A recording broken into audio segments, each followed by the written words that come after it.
Жазып алсаңыздар болот. Мамиледеги биринчи зарыл болгон маселе бул адамдын мээримдүүлүгү. Биринчи номер коюп мээримдүүлүк деп коюңуздар. Азыр мен сиздерге түшүндүрүп берем. Мээримдүүлүк жана жумшактык. Мээримдүүлүк жана жумшактык. Мисал үчүн Куранга кайрыла турган болсок, Кудай Таала пайгамбарыбызга айтып атат: Астагфирулла. Лау кунта фаззан гализал қалби ланфадду мин хаулика. Эгерде сен, дейт пайгамбарыбызга, сен катуу жүрөк болгонуңда, катуу жүрөк, эгерде катуу кол болгонуңда, аябай катуу кол болгонда, анда сенин айланаңдагы мусулмандар, сахабалар сени таштап кетишмек.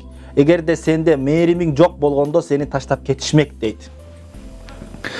Демек, пайгамбарыбыздын мээримдүү болгондугу үчүн, жумшак болгондугу үчүн дагы сахабалар анын айланасында мусулмандар жүрүшкөн да. Пайгамбарыбыз мына ушул мээримдүүлүгү менен, жумшактыгы менен башка бирөөлөрдү тарткан. Эми Кытайдын философу Конфуций Лао Цзы айтат: бул дүйнөдө, дейт, бул дүйнөдө суудан өткөн жумшак нерсе жок. Суудан өткөн жумшак жана назик нерсе жок, дейт. Элестетсеңиздер, чындап эле да, сууду даже кармасаң, суу колуңа карма албайт. Суудан жумшак жана назик нерсе жок. Бирок ал дүйнөдөгү эң катуу нерселерди агызып кетет, дейт. Эң, мисал үчүн карасаңыздар, таш аябай катуу, оор, бирок ошого карабастан суу эмне кылат? Ташты, оор болгон, катуу болгон ташты агызып кетет. Мына, эми жумшактык дагы ушундай да. Жумшактык дагы ушундай. Жылуулук дагы ушундай. Сиздер жазып алсаңыздар деле болот. Мына, жумшактык жазып алыңыздар. Жумшактык катуулуктан күчтүүрөөк. Жумшактык катуулуктан күчтүүрөөк.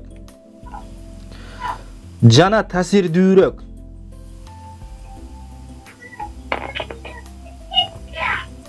Жана таасирдүүрөөк. Анткени таш катуу болгондугуна карабастан суу ташты тешет.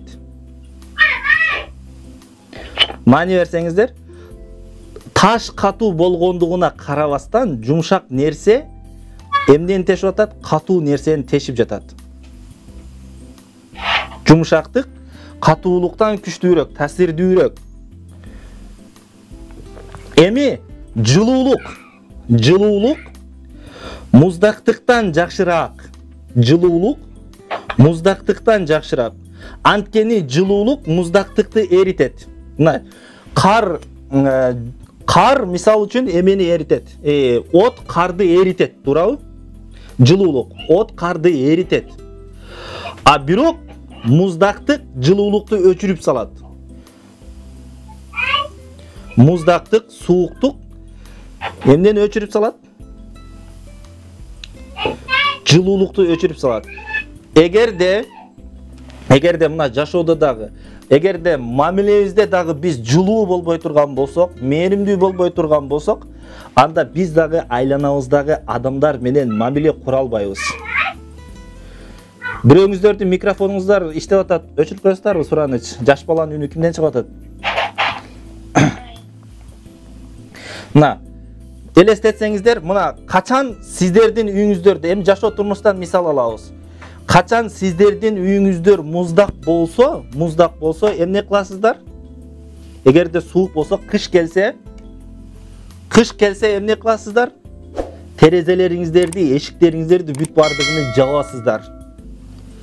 Качан сага бир адам суук мамиле кылып аткан болсо, муздак мамиле кылып аткан болсо, сен дагы ага жүрөгүңдүн эшигин жабасың.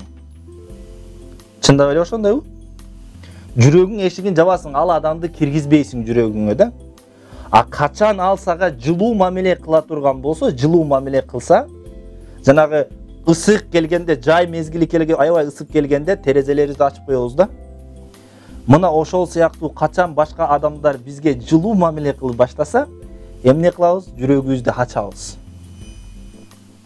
Эми айтат да, тарыхта улуу кол башчы болгон Никколо Макиавелли деген чыныгы басып алуу дейт. Чыныгы басып алуу бул жүрөктөрдү басып алуу дейт. Чыныгы басып алуу бул жүрөктөрдү басып алуу. Эгерде сен дүйнөнү басып алам, багындырам десең, эң биринчи адамдардын жүрөгүн багындырышың керек. Ар кандай кол башчы дагы, мисалы үчүнчү, ар кандай кол башчы дагы аскер топтогондон мурда ал адамдардын жүрөгүн багынткан.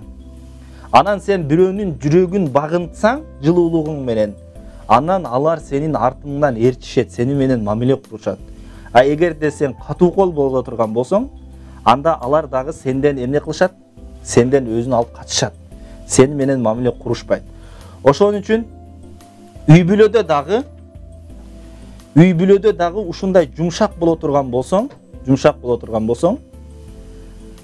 бирөөлөр сени менен аялың дагы сени жакшы кабыл алат, жумшак болсоң, мээримдүү болсоң, балаңа дагы мээримдүү болсоң, ага жагасың да, мисалы үчүнчү.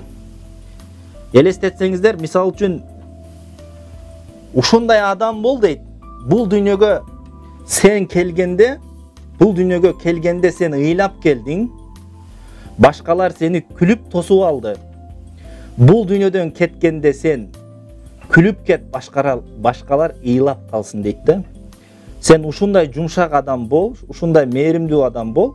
Бул дүйнөдөн кетип жатканда башкалар аттиңай кандай бир сонун адам кайтыш болуп кетти деп ыйласын да, мисалы үчүнчү. Эми эч бир жүрөккө муздактык аркылуу кире албайт адам. Эч бир жүрөккө адам муздактык аркылуу кире албайт. Жылуулук аркылуу кирет. Мына кээде ачууланган адамдарды көрөсүздөр, мисалы үчүн үй бүлөдө дагы көңүздөр үй бүлөлүү болсоңуздар керек.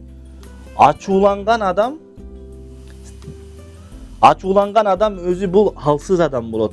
Өтө ачууланып жана паника көтөргөн адам бул алсыз адам болот. Күчтүү адам эмнени колдонот? Күчтүү адам бул азыркы кезде мындай деген күч бар да. Мягкая сила деп коет орусча, жумшак күч. Жумшак күч мындай болот.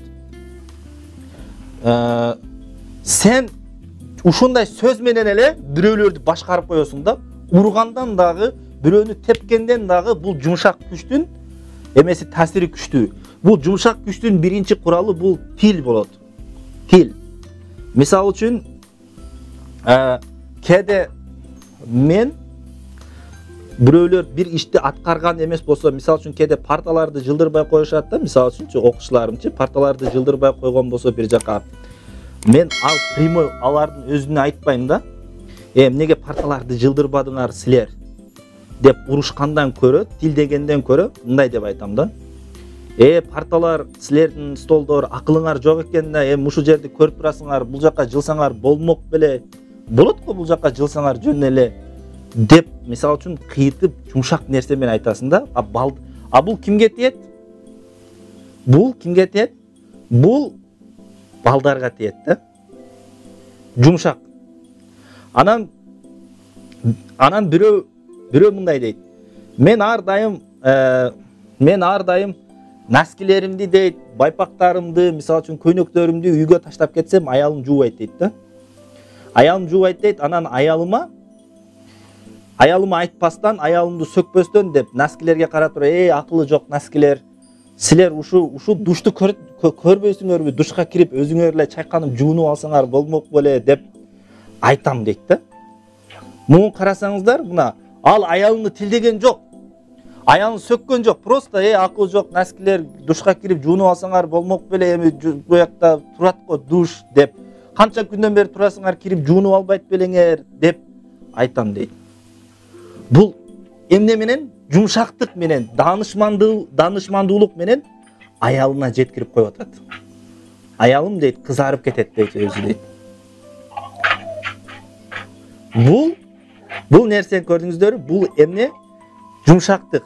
Бүгүнкү күндө дипломатияда дагы ушундай эме бар да, мягкая сила депчи. Мисалы үчүн азыр мен сиздердин бирөөңүздөрдү айтсам да, муну алып берип койчу десем, сиздер айтасыздар да, турарычы. Алып бербейм депчи. Мисалы үчүн мен катуу кайрылсам да, бул жесткая сила. Мен эгерде келип бир коюп туруп деметсем, сиздер мен туруп бир коесуздар. Турабы?